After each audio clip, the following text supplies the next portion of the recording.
So this pattern will be traced out, and after I trace this pattern out, I will now use it to design the yoke part of this ashoke. Make sure your soldering iron is very hot. You can start your tracing. Trace like so. Go ahead and trace like so. So after I have traced out, this is what I have. You can see what I have. So there are many things to look out for when you're choosing your lace pattern, the type of lace that you can use for designing. So you must check out that that type of lace material is the one that you can mirror very well.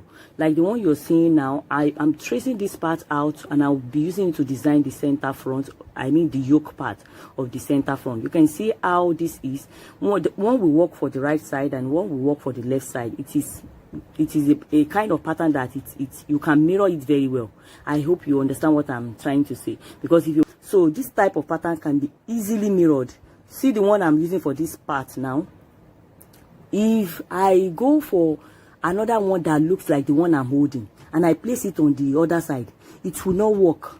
Then you see what I mean by look for the one that you can mirror, that can complement each other. Can you see that this one I'm placing here can never work for the one I just got? It can never. So that's what I meant by look for the one that can easily complement each other. They are like twin. So just look for that one. When you are buying your beaded lace, check the pattern very well and make sure the pattern is the one that you can easily mirror. There is no standard way for placing your applique. No standard way. Just be creative. Just be creative. Study the pattern very well and see where you can place it on your dress. Just study the pattern, study the dress, study the design of the dress, and see where you can place it. You can see this is very beautiful at the back. So when you want to tack, you need to use this type of thread. It's like a polythene thread, transparent in color, and we call it nylon thread. So the type of needle you are going to use is the tiny needle that we use in beading. So that's the type of needle you will use when you want to do this type of tacking.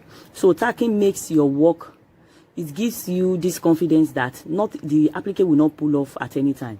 So I'm going to hold my needle like so, and I've passed it inside the needle, and I'll start tacking. So I'll show you a better view of how I did my tacking. So you can see this one is more pronounced. Just go ahead and tack the normal way we tack. There's no special way. Just make sure the gum is dry before you start tacking.